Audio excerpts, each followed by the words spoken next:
Thanks for tuning into the Hidden Tracks podcast. You can find us wherever you find podcasts or listen to music.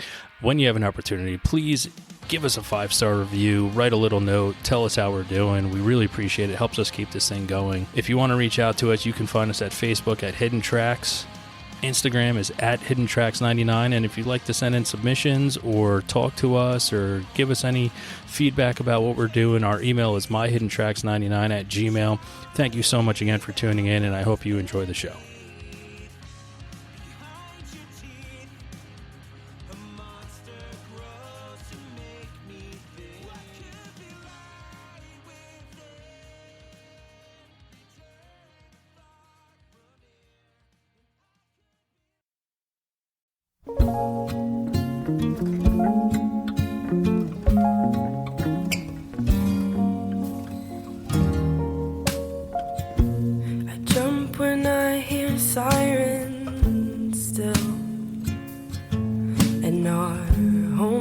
Bright lights, they still blind me. You carry the weight of our families over your shoulder, while I stay where we all were born. I made this choice, although I'm not sure that it was right. Late nights make it look like everyone stayed in touch except me. Looks like they all grew up into who we said we'd be. Tried to dress in my old clothes, they're bursting at the seams, but I'm almost as small as I was when I turned 15.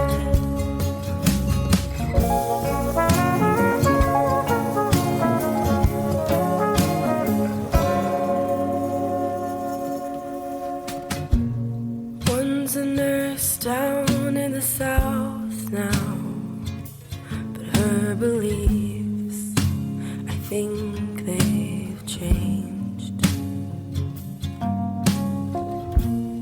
One went back home to the beaches, where it's beautiful, but the sirens sound all day. One of us should be a teacher, show our kids what we weren't taught. Picking up a phone and catching up, 'cause I'll admit it, these are all stories from my screen. Late nights make it look like everyone stayed in touch except me. Looks like they all grew up into who we said we'd be. Tried to dress in my old clothes, they're bursting. Hello again. I'll put it to you this way. I had the opportunity to go to a show, and an individual was the opening performer, and after the show, I walked up to said performer and said the very simplest of comments, but it is the God's honest truth. You are the reason why I show up early for shows. This is a thing that I try to push on people all the time, that the opening artists deserve the same amount of time and effort you put into the headliner that you're here to see. So without further ado, that artist that I had the opportunity to see and blew me the fuck away is MAE KRELL, and here she is on the show today. Welcome, MAE. Hi, thank you for having me. Well, I could not have you after the performance you put on at the Mercury Lounge last week. Really made my day. That was like the best compliment possible. So I was like, oh my God. I was at the merch table trying not to cry. Well, it was one of those things, like there's a long line to see Harrison, and I'm like pointing at someone. I'm like, are you waiting in line to talk to MAE? And they're like, no. I go, well, then get out of my way. But I do have to again say, I mean, I felt your honesty, your sincerity, everything you were feeling when you were on stage talking about your art form and performing it. I felt everything. It was one of those things where when you get goosebumps, you just know. And I was like, well, I'm all in now I'm done forever. I love that. I feel like with especially like folk music and anything that's lyrically focused, that's like all you can hope for is that you're like telling the stories well enough to engage people, but not talking too much and emoting through vocals, but not taking away from whatever someone's individual experience is going to be with the song. So it's always really cool to hear that. Well, I think storytelling has kind of lost its way a little bit within side of a lot of music, where I'm a huge lyric guy. Like I have, Sam. books of my favorite artists, lyric books. Like I am a huge fan because that's where I get my feeling from. Yeah, you're going to get some from the music, but when you all of a sudden connect to what they're saying, it's almost like, oh wow, they know me, and that's to me one of the most important things to get people to buy into what you're doing. Mm. Yeah, I mean that's how I feel like as a fan. Like I can love a song for how it sounds, and there's definitely songs that I have like specific associations with from like when I was a teenager and like being like out of the city for the summer and like driving in a car and it just like feels like that. But songs that I find myself going back to like over and over and over and over again is usually like very, very lyrically, like something that I connect to heavily, very lyrically, but also is produced in a way that makes you feel something with those lyrics. Like it almost like is elevating them specifically. So I definitely relate to that as a fan. Without a doubt. I mean, there's so many different, forms of escapism in life, right? And I think that music provides us with, I think, the simplest and most, I'd say, oh, I don't want to say gratifying, but maybe the easiest way to escape is through music. It's Mm. it can be cathartic. It can be when you're need to find something to be happy, you can put on a dance tune that you're just gonna dance to. Like there's so many different ways to get through life, and for me it's always been music. So finding something I can attach myself to and watching you on stage, and you were performing, it felt like to just me because I felt everything that was coming through on that stage. And that's, I think that's the most important part, is that connection when you can find a person in the crowd and all of a sudden that's it. Like that's the moment where it's like, okay, doesn't matter if anybody else here fucking likes it, that one person does. And that's all you're shooting for. Yeah, no, for sure. I mean, I feel like especially when it comes to like measuring your success as a musician, when you have a regular job and you're kind of constantly working to like support being able to do it and you're exhausted all the time and everything's really difficult, knowing that you're reaching one person that is connected to the music and you made one person feel something, to me that's like, oh, okay, well, I'm doing what I want to do. Like obviously I'm having a good time and I'm enjoying it and I love this, but all of the turmoil that you go through as an independent musician, for me, is to reach the person who needs to hear the song, that it might connect with, that might enjoy it, that might be looking for it in that moment.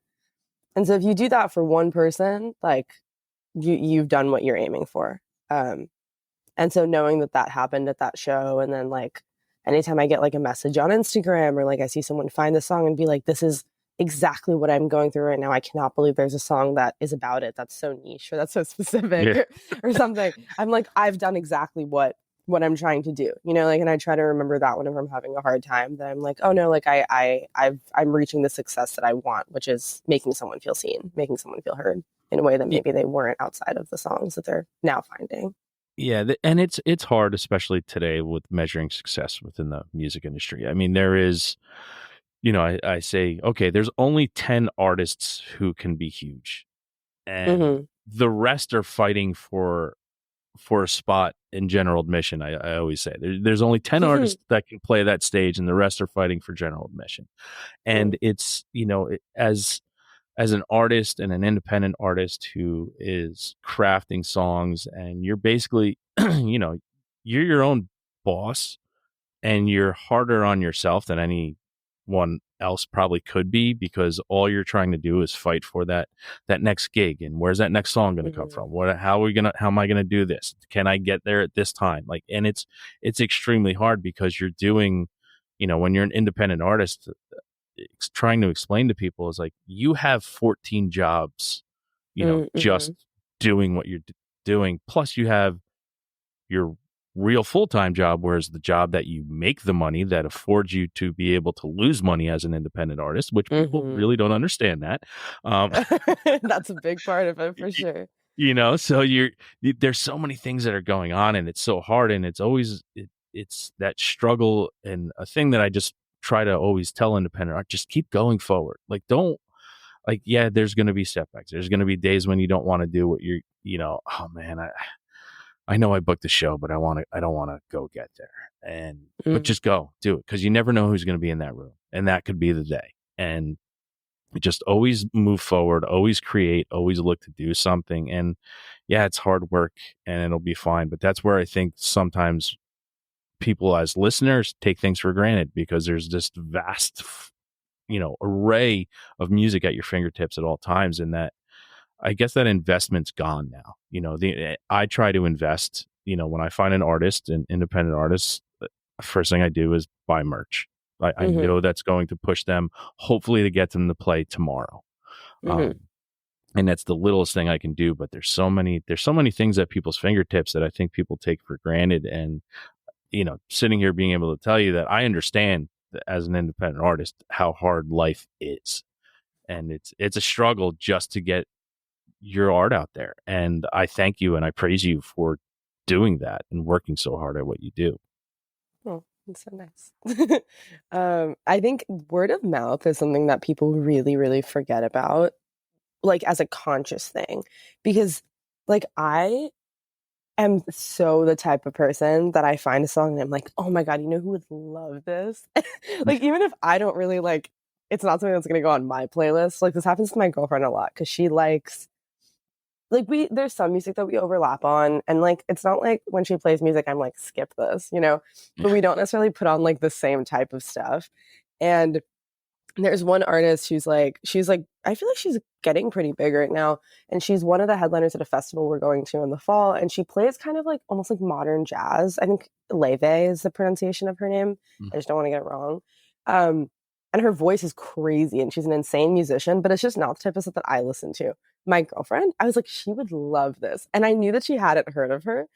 And so I was like, we're going to this festival. You should listen to this, because she's playing with a whole orchestra, and you're going to lose your mind, and you're going to love it, And that's obviously not a small independent artist, but I do stuff like that so often. I'll be listening to my release radar or my Discover Weekly, and the song will come up, and I'm like, oh, Liz would love this, or Carson, my roommate, would love this song, or whatever. And I just send it to people. And I just do that because I enjoy sharing music. But I think people forget that that's so powerful. If you're at a show and you see an opener and you're like, oh, my friends would love this song, that's 3-4 more people that are going to find out about someone that they probably would have absolutely never heard of, or at least not in the foreseeable future heard of, that you just helped the artist with. And it's also cool to hear that from someone. The night my album came out, there's one fan, she was in Boston now, she used to live in New York, so I've met her at a couple shows, who is so sweet. And anytime I see her, I'm like, yes, she's here. And I'm like, I'm her fan. But the night the album came out, she sent me screenshots. She had texted one of her friends being her friend was like, oh, what are you listening to tonight? Because the Taylor Swift album came out the same night as mine. And a little bit of competition. I'm gonna be real. I listened to the Taylor Swift album first at midnight. It was so good. But she was like, yeah, Tortured Poets is low on my list. I'm listening to these first. She's like, you have to listen to this album, and sent her friend the link to my album, and then sent me the live reaction screenshots of her friend being like, oh my God, this song, this lyric. She's like, I'm sobbing to Apollo's song, blah, blah, blah. And I was like, that's such a Like that's so sweet. And it was also just like such a fun. I was like showing my girlfriend and I was like, oh my god, look, like she's showing her friend the songs. Like for you as like an artist, that's such a special, like cool moment to know that someone cares enough to listen, but then to also share it with someone else and like want to show you that, you know, like I think a lot of that stuff is forgotten. And there's like this separation sometimes that exists between artist and fan, which when someone is like massive makes more sense, you know? But like I respond to all my DMs, like the fans who are like dedicated, like I know so much about their lives. Like I remember when I was on tour with my friend Ethan Jewell, there's this one fan, she had flown to a Dallas show on a previous tour, and then we were coming through Sacramento, which is where she lives. And she DM'd and she was like, I'm coming with my mom and my boyfriend. We were like, oh my God, we get to meet her mom and her boyfriend. Like we were stoked, you know what I mean? Like, Yeah, you're family now. yeah, because I'm like, we know who they are, you know, like we're like on the way shipping, and we wonder if this fan's gonna be at this one. We know they live here. Like, you know, it's like I think they don't realize that like we care about them like just as much as they care about us. There is that like connection that's created when you relate about music and like you know that someone gets it and they care about you and you care about them, and it's very mutual. And especially when you're like at like an indie kind of level, you're able to have that with so many different people. And you want to, you know, I think there is like a point where you're like, I don't know how you would keep up with it, but I'm not there yet, so I don't have to worry about it. And for now I get to be friends with everybody. Yeah. But yeah, I like word of mouth is so powerful for music in that way. And I wish people were more conscious to like be aware of it, because I think they're just kind of like, oh, the internet exists now, you know, and I post something on my story, and that's so valid. Like I have listened to songs off of people's like Instagram story, but it's if someone texts it to me, I'll always listen to it. If someone's like, you would like this, I'll be like, okay. Yeah, I love sharing music. I mean, if you can't tell by the show that I have, Yeah. like I music, it's so important to me because I understand the struggle as an independent artist to get stuff out there. And my thing was, I mean, there's so many amazing artists that Mhm. I just got to spread the word because, yeah, just sending it to my circle of friends isn't good enough for me. It wasn't good enough for me anymore. Just, I was like, no, so many more people need to hear this. And how do I do that? And yes, putting it on Instagram and all that kind of stuff. And I was like, how do I get them to fall more in love with just the song that I sent? So it's just that thing of always spreading the word. Excuse me. And I always had this I always called it a selfish, selfless act. And that's, you know, that's what my show is. It's selfish because I enjoy the music and I enjoy the artist, but I really want people to hear it. And that's the same thing with sending songs to people. I had a meeting for someone who wanted to start doing, you know, trying to book shows at my place. And I said, oh, I saw this artist the other night. I really think you would like them. And she just hands me her phone and says, here, type it in and put it in and save it. And I was like, okay. And it was you. And next thing I know, I get a text. Thank you. It's amazing. And I'm like, oh, yes, I got someone. Yes. You're like, I did it. This is what I meant to do. And knowing that people trust you enough that when you say, I think you'll like this, they go and listen to it. It's not just like randomly saying like, hey, oh, cool. You're not sending out fodder. Yeah. You know. Now, I want to dive into your life when it comes to, we'll get to the album that released the same day as the Taylor Swift album. But I wanted to start and go back as a child and how music came into your life. And if you remember a specific moment where, you know, the music just grabs you. You know, I tell people all the time my story. They're tired of hearing it. I was 6 years old. I heard the Beach Boys for the first time. That was the moment music took over my life. From 6 years old till now, it's just run my entire life. Like, do you have a moment? Did you grow up with music around in the household, or was there, you know, what was that like for you to start finding music? It's a really good question. I mean, I remember there always being music playing in the house, and it wasn't like a big like range of music either. We had like a CD player in the kitchen. And so anytime my mom would be cooking, she would be playing music. And it was usually the soundtrack of Garden State, which that soundtrack is so good. Yeah. God, I have it on vinyl. It's like one of the best soundtracks. Better soundtrack than movie. Honestly, true, respectfully. And my dad always really loved like Nirvana and like The Who and like whatever. So it was very like different music that was playing. And if it wasn't Garden State, my mom would have like Elton John and like old Coldplay. It's like in that same realm with like the Shins, whatever. What's on that soundtrack, but like an individual artist.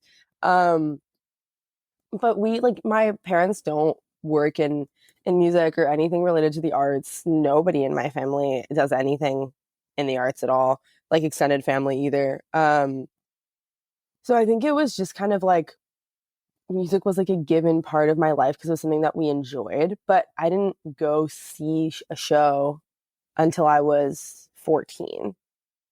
And like I grew up in New York City, so like that's kind of crazy. But I guess on the other hand, it's like when there's so much access to live music in a big city like this, there's no accessible live music. Like there's no free shows in the park, Yeah. really. Yeah. And there's no like local all ages things, the way that there might be in like a smaller community. Like there's so much stuff you can see here, but a lot of it's at bars and a lot of it costs money. So I guess it kind of makes sense. But when I was like a younger tween, I was in my like Tumblr era. So I was finding all this music on Tumblr. I remember I found like Daughter and like all these bands that were like so big at the time on Tumblr. Like Arctic Monkeys and 1975 when like the debut album was coming out, or like when they were Drive Like I Do, and like all these different things that were like new at the time and now are massive. And I remember finding out about Ed Sheeran, and he hadn't put out Plus yet. It was when he was putting out his EPs, and they were recorded.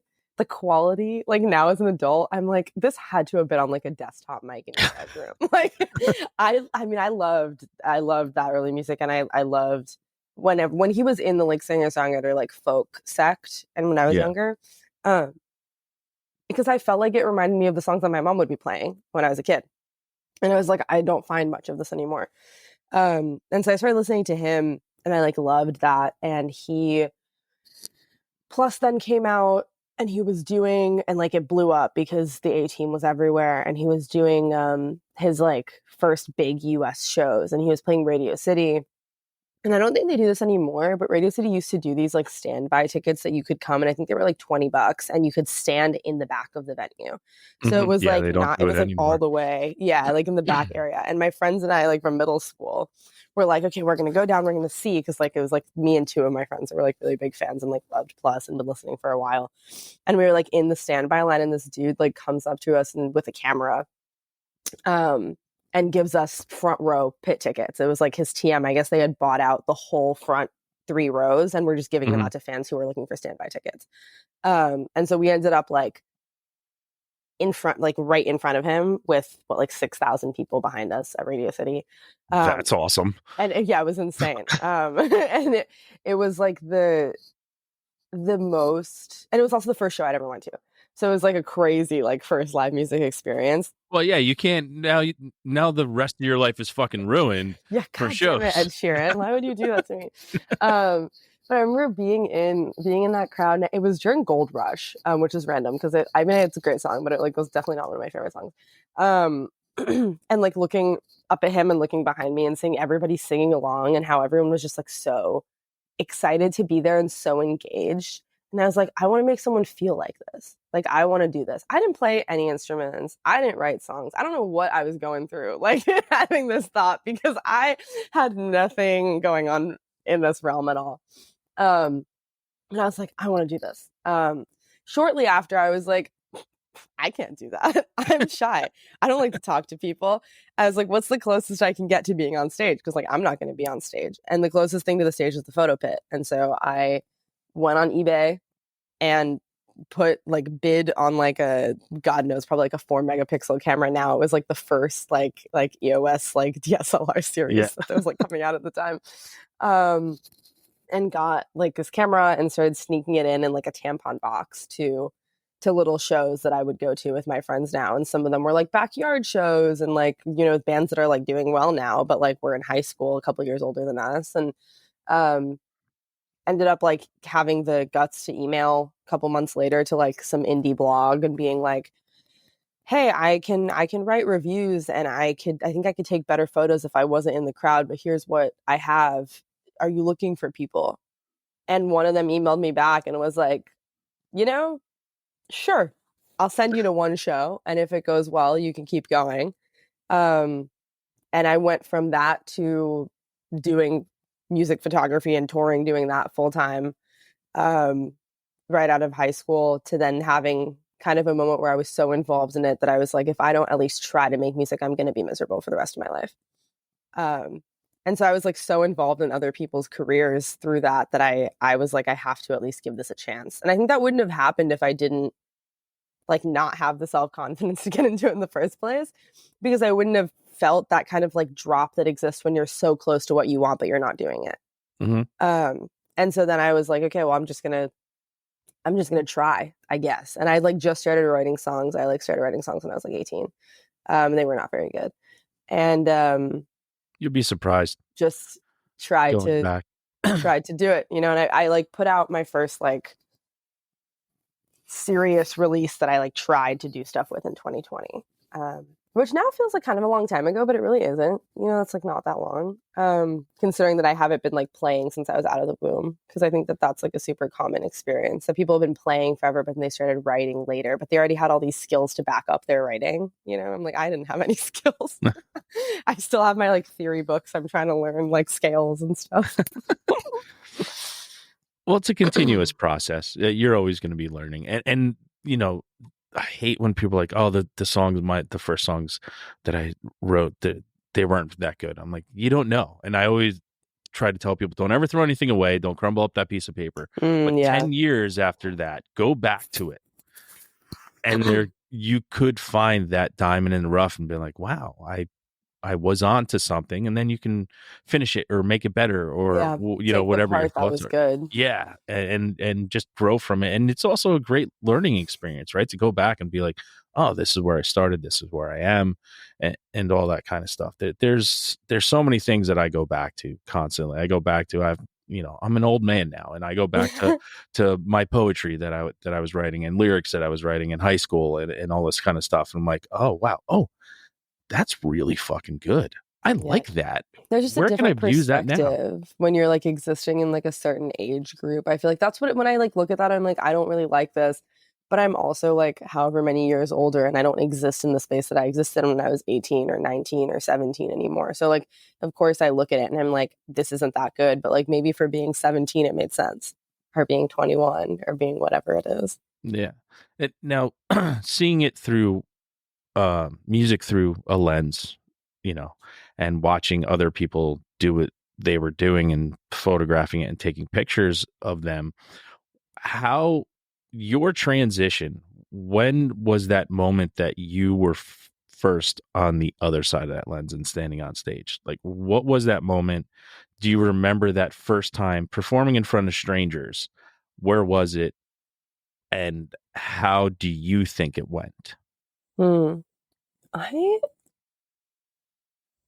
don't even know. I think I played at, no, I do know. The first show I ever played was at the Sidewalk Cafe. It doesn't exist anymore, rest in peace. It's very upsetting actually that they closed down, because that was such an iconic like New York like indie venue in the East Village. And yeah, I had taken like a couple of guitar lessons with a friend's guitar teacher, just being like, how does this work? Like what should I be trying to learn? You know? And he always did the like recitals there. And so when I was looking to play a show, he was like, oh, you should talk to the people at Sidewalk.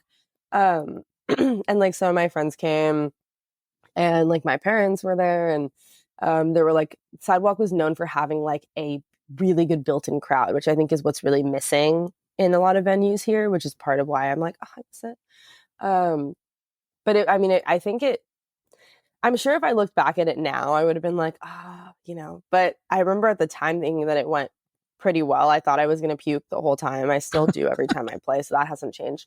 But the sound tech was like, enjoyed it so much that 2 songs in, he recorded it from the board and gave me a CD, even though I didn't pay for it or ask for it, you know? And like, that was like very like affirming to be like, oh, like you actually liked this. You wanted to do something nice for me.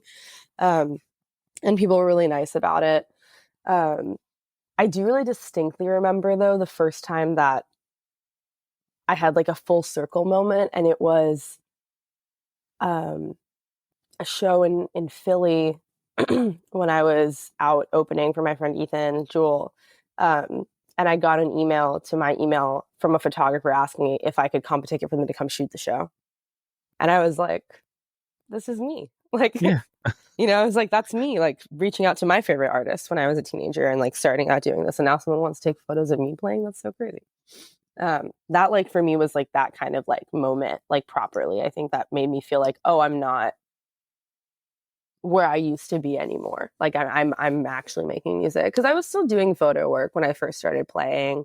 And I mean, I like joke that I come out of retirement like for fun now. Like I did Newport Folk last year, and I'll probably do it again this year. And I'll go out to like festivals and stuff that I like wouldn't be able to afford to go to if I wasn't working. Because like I still have the equipment and I still have the skills, and like goes away, but like I don't do it as like a job anymore. But by that point, probably I think it was 2022. I like wasn't really doing photo work at all anymore. And so I think that's when it really felt like, oh, I've committed to this, and something is happening, and someone is listening, and people care. Well, they do. And those full circle moments are absolutely amazing. And also talking about, yes, it's nice going to shows as press, and not having to constantly fork out money for things that you otherwise may not be able to afford. So there are ways to do things, people. You just have to be good and work hard. Extra work, obviously. Yeah. Now, leading up to the album, I think I Might Be Grown, which I love the name of the album. Thank you. How did you kind of, seeing the progression and start?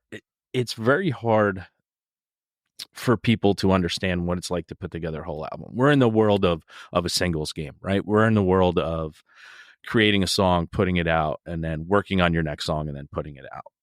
Coming together to just be like, I'm going to put all these songs, all my thoughts into one work of art, which I appreciate more than you ever know.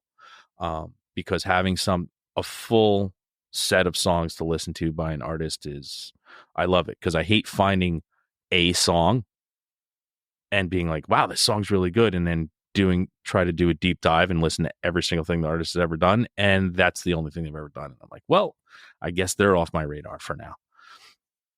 Yeah, it doesn't create an environment for someone to attach to an artist as much as it used to when there's like one or two songs defined. And I think people don't like, obviously it's a sustainability piece, and like happy to talk about it, but you saying that, I was like, yes, like I say this to people all the time, like it sounds so great to go viral with like your first single, but it's not sustainable. Like it's almost better for things to go better for you a little bit later. Without a doubt. So was that a full conscious, like yourself just being like, I'm going to put this together, or did you have other people, helping you walk through your mindset of putting together an album and taking the time to curate a bunch of songs? Or was that your own decision, or was somebody pushing you from behind to do that? What made you want to put out just a full album? There's a lot of moving parts, and I will try to go through it kind of quickly. But I mean, I'm a big album person. Like I love a record, and I love when you listen through something and you can like hold it in your hands and like feel it. And so it's definitely always been like a long-term goal of mine as an artist to put out an album, and obviously keep doing that. But people really push you away from albums in the music industry, especially as an indie artist. They're like, you have to have like a big fan base before you make an album. And part of that is the sustainability piece of like being able to afford to make a record. Yeah. And part of it is that there's this idea of like what success means, and that your first album should chart, or like your first album should do this thing. And I think for a really long time I sat in that mindset. I let it like internalize, because that's what people were telling me. And I wasn't around a lot of other musicians, because I didn't grow up playing. And so I just thought that was like true. And I am sure it is for some people, but it's not for me. And back in, my friend Ethan Jewel, who I toured with, he just put out his 5th album, and he's 21 years old or 22 years old. He bangs out music like crazy. And it's good too. And I'm always in awe of him. He's such a wonderful person and such a wonderful musician. He's like the Drake of folk music. Well, he makes like spoken word poetry over piano, but kind of. But yeah, he's put out a ton of stuff, and he's built success over time with all those projects. And I think just seeing other people kind of not really care about what you're like supposed to do in quotes, and enjoy themselves and do it anyway was a big part of getting me into like a mindset of being okay with that. And then my producer, Jacob Leventhal, who is like, I will praise him until the day I die. He doesn't need the ego boost, but he deserves it. He produced the Imposter Syndrome EP and the B-sides. And so we started working together with that release. And he's like also big on albums. He grew up in like a super, super musical household. Like his dad's a producer, his mom's a musician, like his whole family is his family of musicians. And he's insanely talented. He was like, we should make an album. And so the bigger piece that was kind of holding me back from there was like, one was like fear, but a lot of it was the finances of making a project. Like even with people doing you favors, it's still a lot to get together. And I was like summer of 2022, like August through like November, December, so it's like summer, fall. I had bought like a rooftop tent and moved into my car with Apollo, my dog, and just driven from New York to LA and to Canada and like lived in it for 3 months and had like the best time ever, like hiking and camping and like living like a rat, you know, like showering at like the gym. And I mean, I would do it again immediately. But I was trying to kind of like figure out what was going on. I was trying to plan the next releases. Like I didn't really know what I wanted, where I was going. I was like very lost. And I had applied to this grant that Citibank and Music Forward Foundation, which is like Live Nation's like foundation, does every year. It's called the LGBT Emerging Artist Award, I believe. And they give it to 15 people a year. The applications are like during Pride Month, and then I think they like reach out to you in like August or September, because I had been like out of the city in my tent for like 3 or 4 weeks. And I was pulling up to a So Far Sound show that I was playing, and I opened my email and it's like an update on your application. And like my friend's girlfriend sent this to me and was like, you should apply. And I filled it out and forgot it existed. Like I like really had I was like, oh, maybe I got an interview or something. And it's this email with them being like, we're giving you money.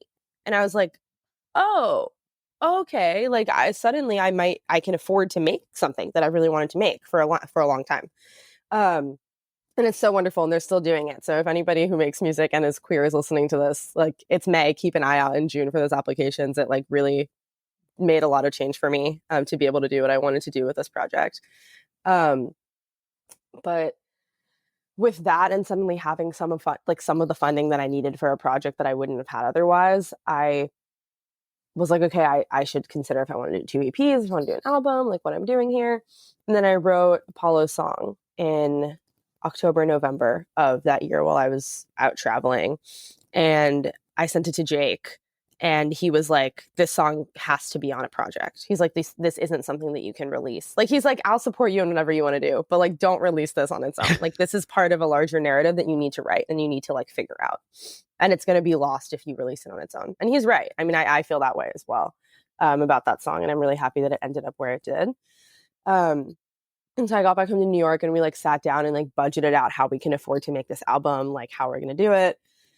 And then I started writing with it being an album in mind. So like the only song that was written before we decided that we were making a record was Apollo's song. And that was kind of the blueprint for this album. And the whole concept of the record is I feel like what Apollo song is like living the future I never thought I'd have. Like that's what this whole album is. That's what making it was. That's what touring was. It's what all of this is for me. What making music is in general.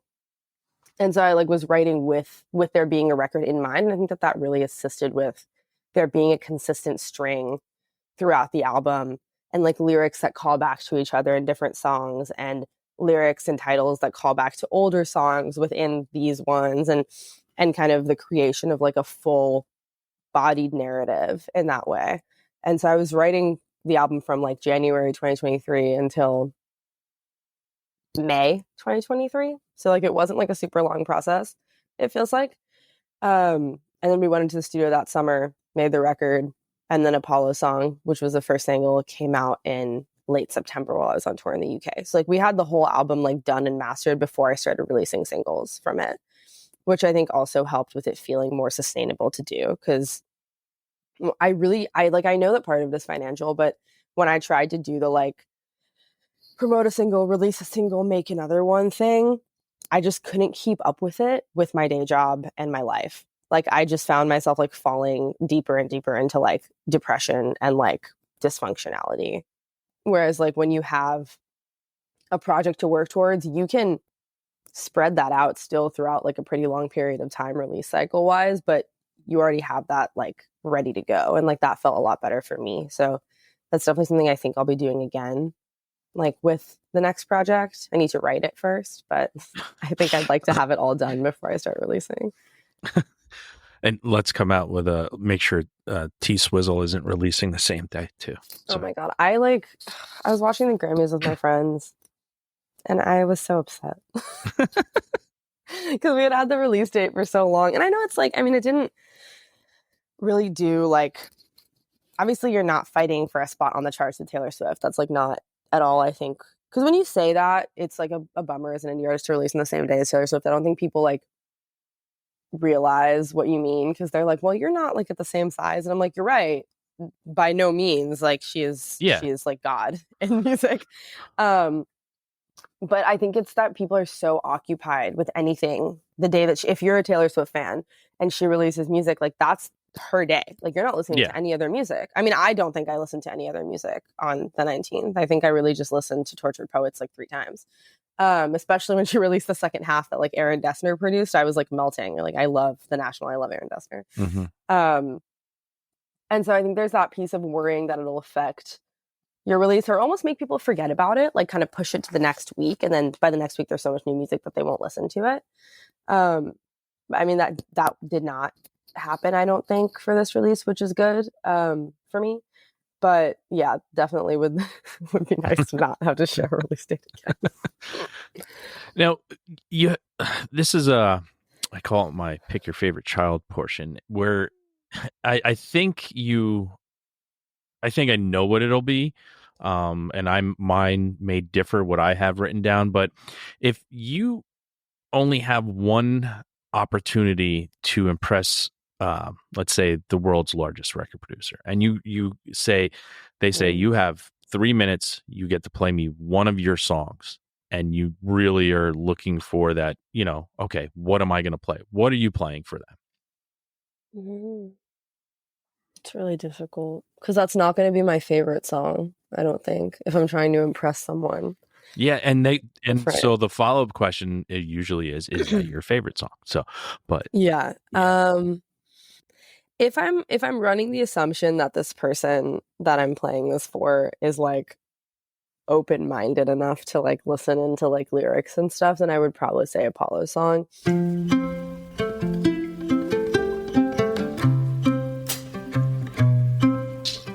Dog meant to outlive me is starting to get old.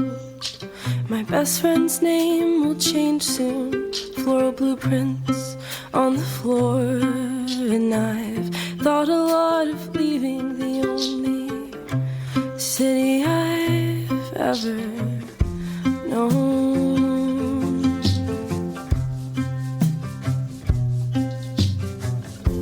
Thought I clipped its wings, but somehow time's flown by,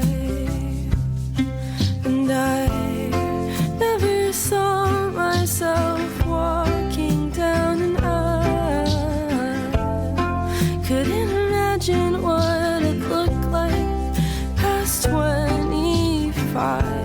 Dreams were a luxury that I couldn't afford, and now I'm living a future I never thought I'd have.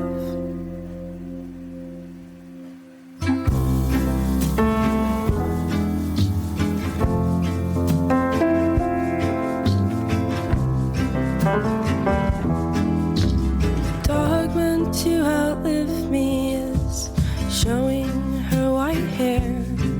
My little brother's off to college. Someone had to please my parents, and I'm starting to worry that I'll never adapt to this.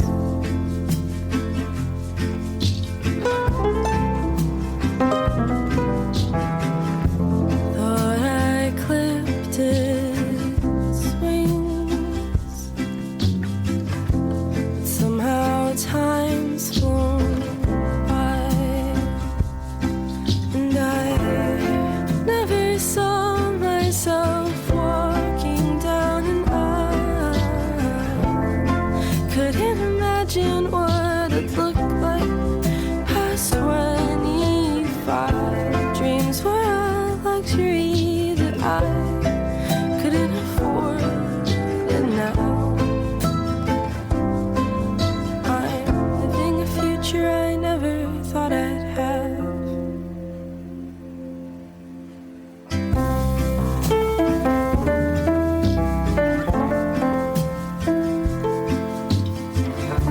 What do you do with the life you didn't plan for? Sucker punch straight into your wildest dreams, and worries too. Good things don't come unpunished. Think I might finally stop praying for relief.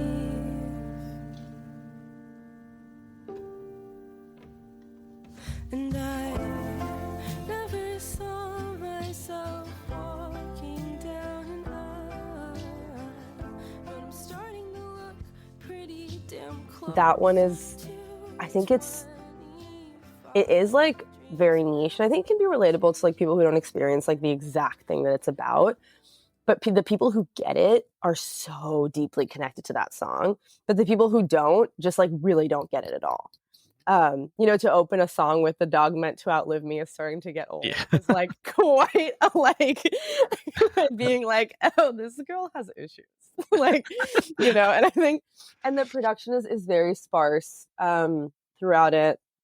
It's mostly my rubber bridge guitar from it's a 1920s modified rubber bridge that I got at Old Style in LA, and is like my baby, my prized possession. But for getting that to record as a full-bodied guitar was such a pain. Like, we worked so hard to get it to sound the way we wanted it, and there were so many times that we almost didn't have it on that song. But it's like, I wrote Apollo Song with that guitar in mind. Like, I had gone to Old Style, played that guitar, went back to where I was playing, wrote Apollo Song, and was like, well, I have to buy this guitar. Like, this song is played on this guitar in my head. And so I bought it and then drove it all the way back to New York in my passenger seat from LA. And it's all over the record, but with that, it opens just on the weird plucky rubber bridge. And I think that someone who like is big in like the music world, like unless they're big in like folk specifically, probably wouldn't think very highly of that song, because it's missing a lot of the like oomph that people are kind of like looking for today. But the people who relate to that song, like, I mean, there was someone, the song came out in late September, and you know, Spotify Wrapped stops counting in what, like November? Yeah. Like a month later. There was someone, I met her at the Sacramento show. I know who she is. She listened to that song like 300 times. It was her top song of the year. It was out for 1 month before Spotify stopped counting. You know, like the people who get this song like relate to it so deeply, and it's so special for me because it's, the lyrics are so hyper specific to my life. Like, it talks about my little brother going to college and like my best friend getting married, which is happening at the end of this year, and all these other things that are like, I'm sure relatable to other people too, but are just like exactly what's happening in my life right now. But it's, I think that's like the strongest like songwriting, that in the way that I love songwriting. Like, when I think of my favorite songs, they're like hyper specific, wistful things that like, I'm like, I might have never experienced this, but I feel like I did because I'm listening to you tell me that you experienced it. And like, that's what I was aiming for with this song. And so I feel like that's probably where I would lean, but it's not my favorite song from the album. So I have two. And it's it flip flops for me. So like one is the one I would play for someone, one's my favorite song. And Okay, but I'm intrigued. it's the two songs that I have already like the two songs that I sent people that I'm like, hey, you're really gonna dig this. Um, the first one is Who We Said We'd Be and Feeling Too Much. So those two songs Interesting. are the two songs that it's Really? like, hey, if you don't know this artist and you want to get in to behind the Hmm. scenes and get yourself pulled into this artist, here's the two songs that I'm Huh. playing. I like that. That's cool. I don't think who we said we'd be. I kind of forget about a little bit, respectfully to her. People really like that song. I almost cut it from the album right up until the day before we finished the record. I kept going back and forth on it. I had written the chorus to it, which is like I obviously the strongest part of the song. And then not written the rest of the song for a really long time. Came back, wrote the rest of the song. Was like, this doesn't work. Forgot about it again. Came back, rewrote the rest of the song. Like, you know. And when we were putting it on the record, producing it, it kept sounding too much like a pop song to fit, and that's where we put the flugelhorn in. Mm-hmm. So it kind of did that like little jazzy like thing. Um, but people really, really like it, and I think I just because it went back and forth for me on if it fit onto the record or not, I kind of forget. But I do really like that chorus. And my girlfriend really, I mean, my girlfriend's favorite songs are those two, which I mean, Feeling Too Much is about her. So like, of course it's her favorite song. But she really likes Who We Said to Be. She likes the, but I'm almost as small as I was when I turned 15 lyric, Mm-hmm. which I didn't think much of at all, but people have really liked it. Um, and then Feeling Too Much, I love the cello. Lucas, who came in and played cello, he plays in the band Melt, which is like, their stuff is so cool. If you haven't listened to Melt, you should check them out. Just wrote it He down. shares a studio with my producer. They like both work in that studio together. They opened it together. And he was just in the room and Jake was like, Lucas, you want to put some cello on this? It's a love song. We think it would sound nice. And he was like, yeah, I do. Like pulls out his cello and like just recorded this like gorgeous part for that song. Right as we were making it. It just worked out so well. But that one, someone, I played a show last night and someone from the headliners camp was like, what was this one? I loved this song. I loved the chord progression. Like, what is that? And I was so nicely trying to be like, it was me putting a capo and making something up. I don't know. I can show you. And it's like, I don't know anything. But no, it's really cool. I didn't expect either of those, but I love that you like them. They're definitely two that are very special to me, but aren't my first thought. So I think that's cool when people connect to those. And I think it's, you connect to what you're going through. Yeah, what it's you feel like subjective, you're and feeling.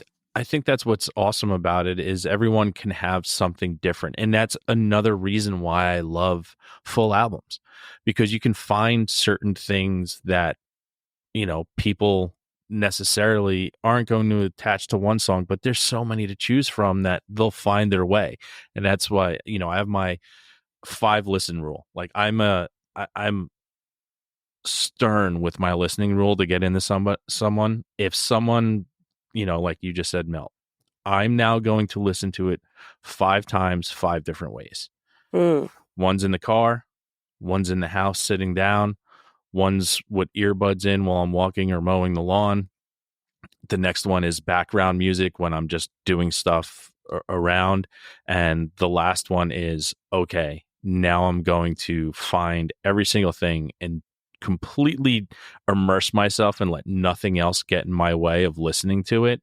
And if by that 5th time I'm not into it, then sorry, I just push it aside. But I mean, that makes sense. I work hard at trying to make sure that I give the art an opportunity to get to me, because there's so many different ways people listen to music, and those are my 5 different ways to listen to music. So I might as well see if it catches me at any one of those times. A lot of times it just catches me immediately, but sometimes you have to work harder. And that's the old school way of investing into music. When, CDs were a thing, they were so expensive. So when you got your $20, from work, washing dishes at your job and you spent that $20 on your CD, guess what? You had no other option. Yeah, you had no other option. You have to invest into it. And that's why I think sometimes it's so taken for granted with all the music that's out there, but I still invest my time in making sure that I'm not missing out on something. Yeah, I think especially because there's at least for me, like there's certain songs that just they feel like driving in the car songs. Mm-hmm. And like they might come on when I'm at home and I might skip them at home. You know, like that's just not the vibe that I want when I'm like cooking right now. And so giving something an opportunity to like listen to it in different settings, like you might not think like you might hear something in your headphones at home and not think that you'll connect with it driving around. And then you listen to it driving around and you're like, oh my God, how did I almost not think about this? That makes a lot of sense. I think that's a really cool way of thinking about listening to music.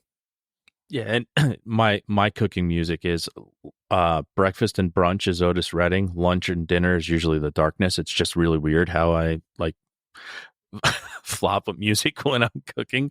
But yeah, those are my two cooking artists. Okay. No, I love that. I feel like I just put on like my playlist of like indie folk. Or I mean, we're a big like records household. Like my roommate, my girlfriend, and I all had record players and all had our individual collection of vinyls before we moved in together. And so there's so much vinyl in this household. And we're about to move.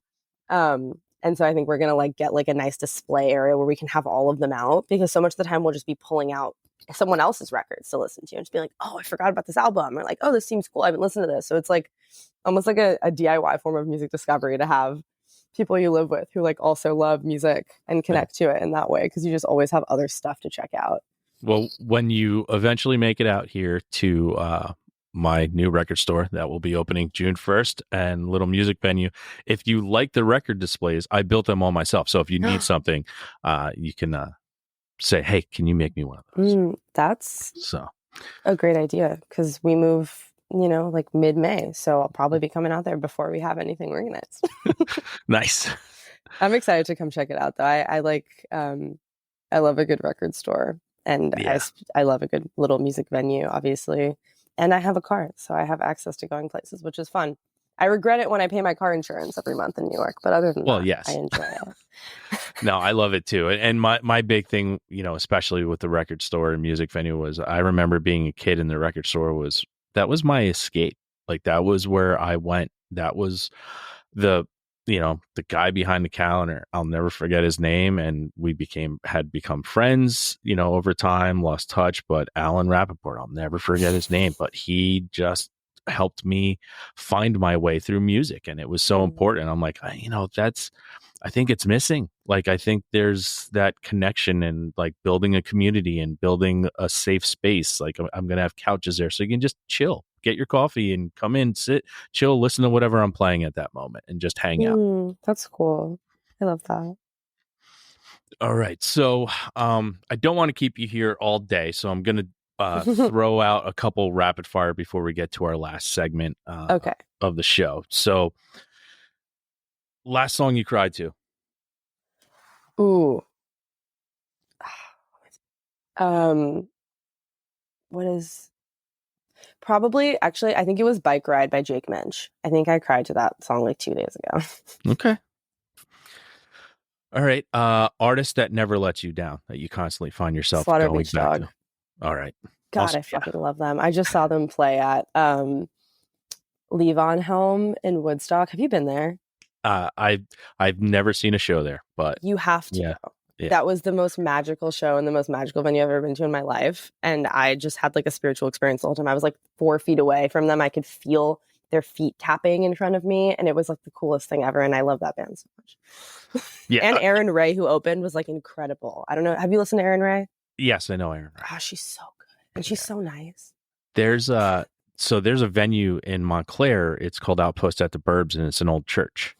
And they play shows there. And like I've seen Milk Carton Kids there.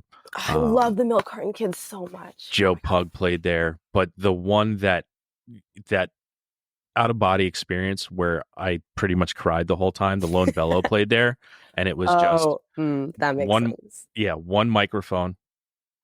It was a one microphone stand, and they just surrounded it, and that's that moment where you're just like, oh my God. I love that so much. Just start crying and goosebumps the whole time. I was like, fucking it. That was me. I saw the Milk Carton Kids with Gregory Allen Isakov at King's Theater in Brooklyn, and that room is gorgeous. And I think I was just crying the whole show. Like I think I'm going to see Gregoriano's Cove at Red Rocks in September, and I think I'm just gonna sob for like 2 hours straight. I think I'm just gonna be I crying the just whole got time. goosebumps again because Red Rock. That's my bucket list. That's like the Yes. last place in my life I need to see a show is like Well, Red Rocks. Yeah. Yeah, that's, I mean, I'm same. The thing is too, I was like, I want to see a very specific type of show at Red Rocks. Like, I don't want to see Yes. any show at Red Rocks. Yeah. And after my roommate and I saw Mil Krenikas and Gregoriana's Cove at King's Theater, we were driving home and we were like, if he announces a show at Red Rocks, that's when we're going to go to Red Rocks. Like, that's when we're going to go. And then I woke up the next morning to a text from Carson being like, I just had a feeling and I Googled it and there was a show announced today and I bought us tickets and it's September 2nd or whenever it is. And I was like, fuck yes. All right, let's look at. And we both had like flight credit from Delta for like some weird like thing. So the flights were free. And I was like, great. I was like, this is such a like fun all works out trip for me. Like I'm so excited to go. And I have some friends in Denver, so it makes it easier. That's awesome. All right. Guilty pleasure, something that people would be really surprised you listen to. I mean, I feel like Taylor Swift. People are always like, you like Taylor Swift? And I love Taylor Swift. Yeah, I think that's the one that's really like, oh, no, you know what? Actually, that's not true. Lil Peep. That's my most out of left field. Yeah, that's what I was looking for. I love Lil Peep. Rest in peace. I really do love his music so much. All right. Meteor's going to crash into the earth in 5 minutes, and you have to listen to one song. Acolyte by Slaughter Beach Dog. Boom. Wow. Holy, that was, you just broke the record. We are 5 years in. We are hundreds of episodes in, and you just broke the record of fastest answer to that question. I love it. It's, yeah, I mean, my two, like, I will listen to the song until the day I die. Like, if I had one song that I could listen to forever and I will never complain, it's that one and Broad Ripple is Burning by Margot and the Nuclear So-and-Sos. Those two songs, they can come on. I will never skip them. It doesn't matter where I am, what I'm doing. Like, two of my favorite songs of all time. Two of those songs that I'm like, I have no idea what you're saying, but I relate to it so deeply. And it just is produced so perfect. And it's, God, yeah, I love those songs. That's amazing. I'm blown away by how fast you fucking answer. I take pride in that. Thank you. Yeah. So yeah, we're gonna move on to our final segment. But right now is your opportunity to tell all the listeners and everybody how it is to find out what you're doing, keep up with what you're doing, how and where to order your album. I bought my copy, so please, people, do the same. It really helps, no matter what it is. And got these pretty fucking dope candles that they make too, so you can have that, because I have one of those as well on my dining room table. So love. Yeah, I have all my merch on like Bandcamp. It's just like maekkrell.bandcamp.com. And it's Bandcamp Friday today. They do it like once a month, I think.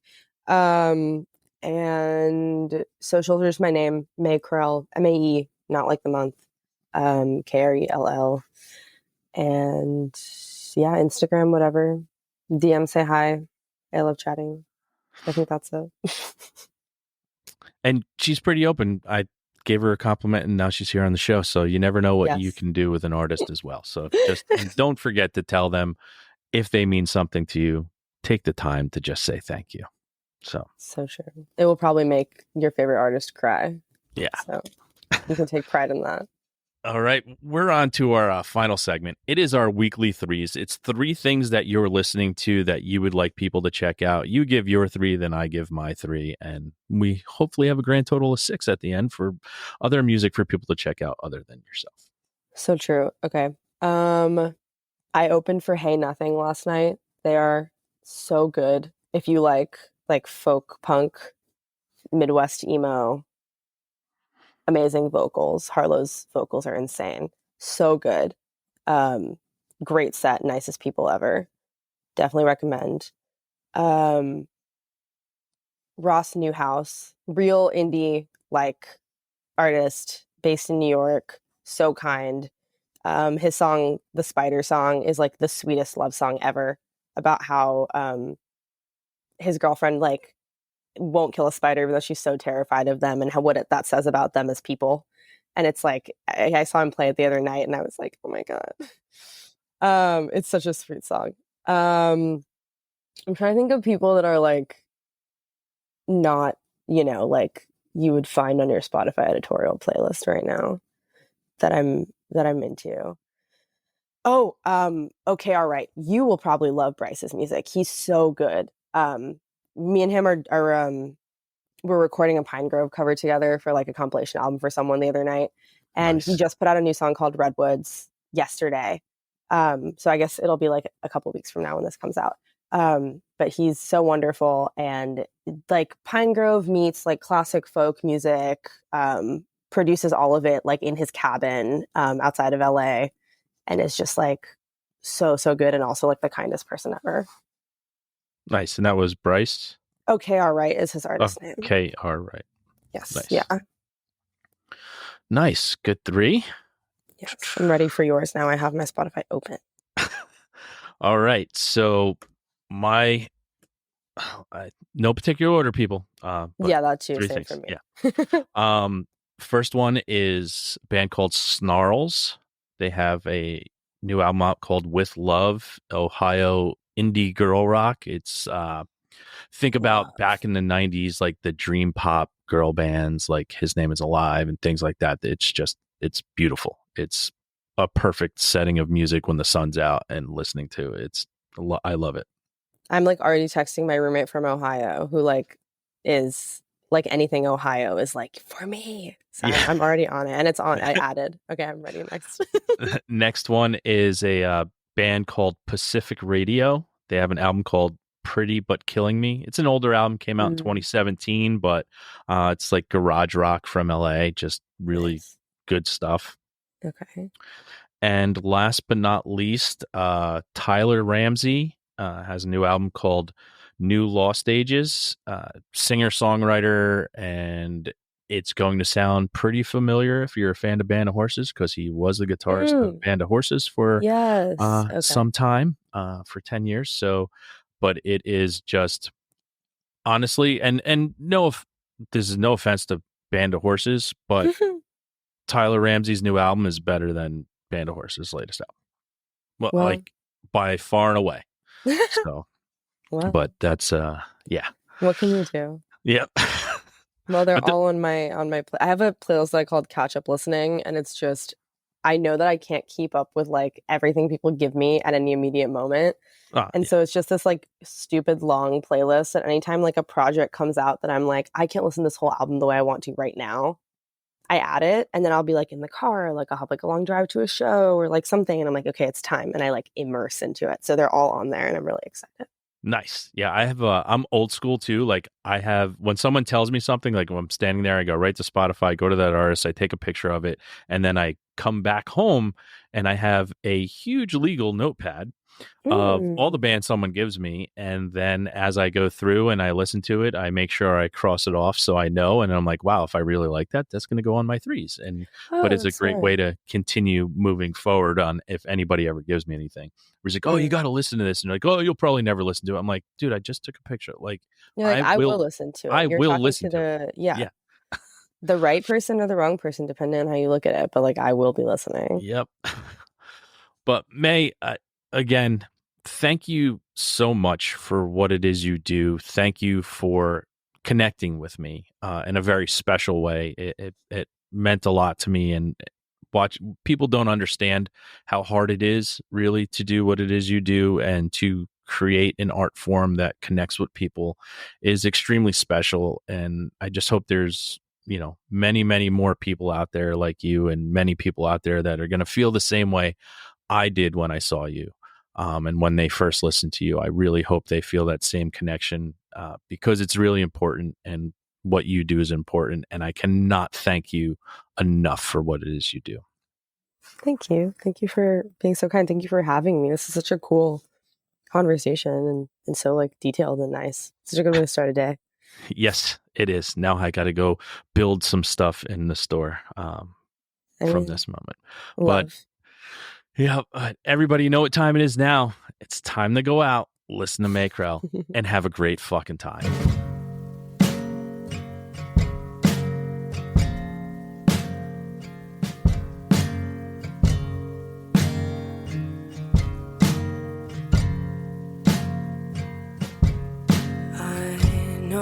began to write, so the story's a bit hidden.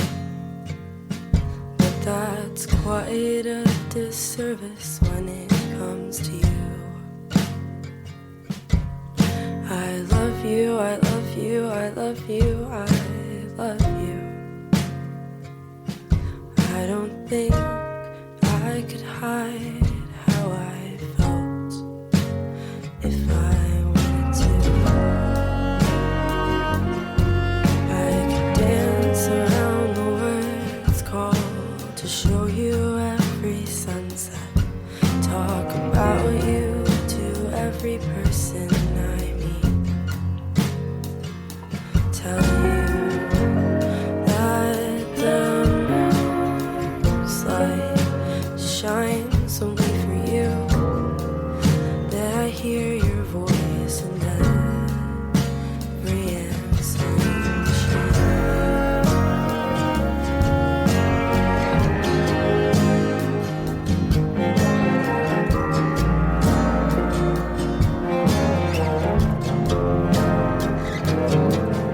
And it's true that I write, so the story's a bit hidden.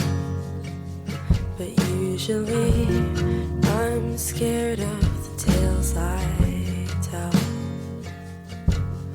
I love you, I love you, I love you, I love you.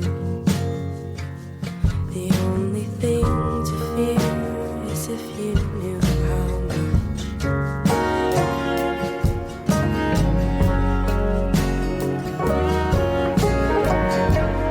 I think I'm scared or feeling too much.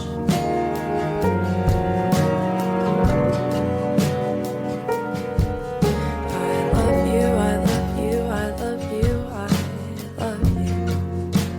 Are you scared too? Am I feeling too much? I think I'm scared. I'm feeling too much.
Thanks again for tuning into the Hidden Tracks podcast.